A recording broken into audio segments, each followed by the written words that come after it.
Hi friends, Rahul Gandhi గారు మొత్తం parliament సమావేశాలని బలిపెట్టేశారు. ఈ బలి చేయడాన్ని ఈయన ఒక పెద్ద విజయంగా కూడా భావిస్తున్నారు. దీని తర్వాత రాహుల్ గాంధీ గారికి కాన్ఫిడెన్స్ లెవెల్ ఎక్కడి నుంచి ఎక్కడికో వెళ్ళిపోయినట్టు కనిపిస్తోంది. ఆ ఓవర్ కాన్ఫిడెన్స్లోనే రాహుల్ గాంధీ గారు అత్యంత పెద్ద తప్పు చేశారు. కాంగ్రెస్ వాళ్ళకి అది పెద్ద తప్పుగా అనిపించడం లేదు. వాళ్ళు దాన్ని ఎంజాయ్ చేస్తున్నారు. మన నాయకుడు చెప్పిందంతా కరెక్టే, ఇది మన నాయకుడి సత్తా అనే విధంగా కొందరు సోషల్ మీడియాలో ప్రచారం చేస్తున్నారు. అది ఏదైనా సరే ఈ దేశంలోని ప్రతి పౌరుడు కాస్త ఆలోచించాల్సిన అవసరం ఎంతైనా ఉంది. సాధారణంగా ఈ దేశ ప్రజలు ఏం చేస్తారు? సాధారణంగా ఈ దేశ ప్రజలు ఏం ఆలోచిస్తారు? మనం అధికారాన్ని ఎవరి చేతిలో పెట్టాలి, ఎవరి చేతిలో పెట్టకూడదు అని ఆలోచిస్తారు. కానీ ప్రస్తుతం భారతదేశంలో పరిస్థితి ఎలా ఉందంటే, ఈ దేశంలో ప్రతిపక్ష నాయకుడి స్థానాన్ని ఎవరికి ఇచ్చామనే విషయం గురించి మొత్తం దేశం ఆలోచించాల్సిన పరిస్థితిలో ఇప్పుడు మన దేశం ఉంది. ఫ్రెండ్స్, ఇప్పటికే మీకు అర్థమైపోయి ఉంటుంది నేను ఎవరి గురించి చెప్తున్నాను అన్న విషయాన్ని. ఎస్, ఆ మహానుభావుడు ఎవరు కాదు, మన రాహుల్ గాంధీనే. ఇటలీ ప్రధాని జర్జియా మెలోని ప్రధాని నరేంద్ర మోదీలను ప్రస్తావిస్తూ రాహుల్ గాంధీ చేసిన వ్యాఖ్యలు ప్రస్తుతం సోషల్ మీడియాలో విపరీతంగా చర్చకు దారితీస్తున్నాయి. దాని గురించి కొంచెం వివరంగా వివరించాల్సిన అవసరం ఇప్పుడు ఎంతైనా ఉంది. ఎందుకంటే కొందరు ఆ వ్యాఖ్యలను కూడా సమర్థించుకునే ప్రయత్నం కూడా చేస్తున్నారు. మరోవైపు మనం తిరునాళ్ళ నాటకాల్లో చూస్తూ ఉంటాం కదా, అలాంటి నాటకం ఒకటి ఢిల్లీలో జరిగింది. ఫ్రెండ్స్, ఆ నాటకం గురించి మీకు పూర్తి వివరాలు ఈ వీడియోలో మీకు వివరంగా తెలియజేస్తాను. కాబట్టి ఈ వీడియోను పూర్తిగా తప్పకుండా చూడండి.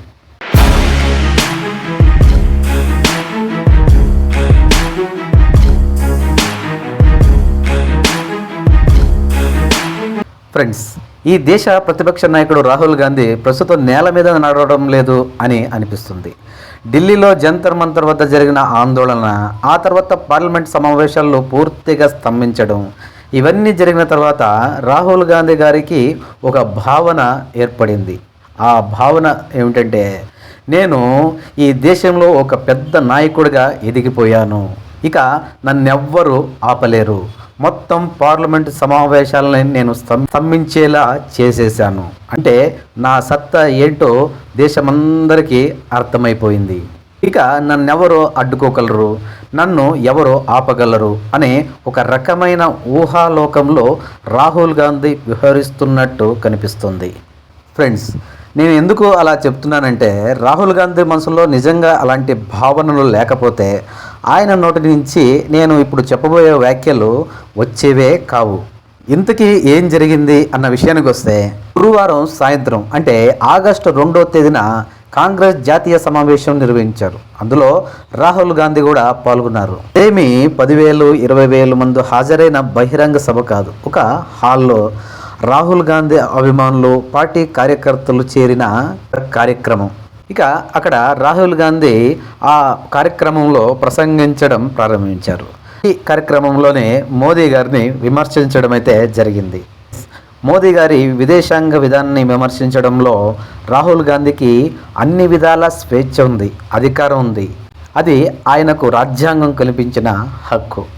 రాహుల్ గాంధీ చెబుతున్నది ఏమిటంటే, ప్రధాని మోదీకి విదేశాంగ విధానం అంటే ప్రపంచ దేశాల నాయకుల్ని కౌగులించుకోవడం అనే భావన ఉందంట. అలాంటి ఒక నీచమైన ఆలోచన ఆయన తలలోకి ఎలా వచ్చిందో నాకైతే అర్థం కావటం లేదు. ఇప్పుడు మోదీ గారి ఈ కౌగులించుకునే విదేశాంగ విధానాన్ని రాహుల్ గాంధీ విమర్శిస్తున్నారు. రాహుల్ గాంధీ ఇంతవరకే విమర్శ చేసి ఉంటే ఇదొక పెద్ద వివాదంగా మారేదే కాదు. కానీ దాని తర్వాత రాహుల్ గాంధీ ఏం చేశారంటే, అక్కడ వేదికపై ఉన్న సందీప్ దీక్షిత్ దగ్గరకు వెళ్ళి ఆయనను గట్టిగా కౌగిలించుకున్నారు.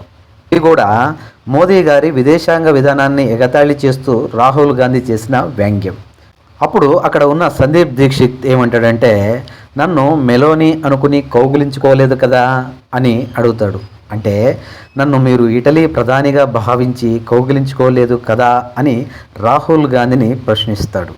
ఇక రాహుల్ గాంధీ ఇచ్చిన సమాధానం ఏమిటంటే, నేను ఇంకా ఆ స్థాయికి చేరుకోలేదు అని.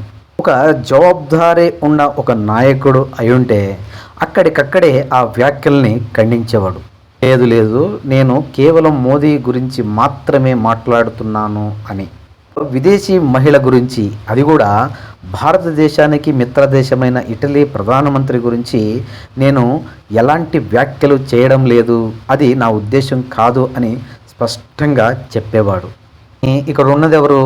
మహాబుద్ధిశాలి అయిన రాహుల్ గాంధీ.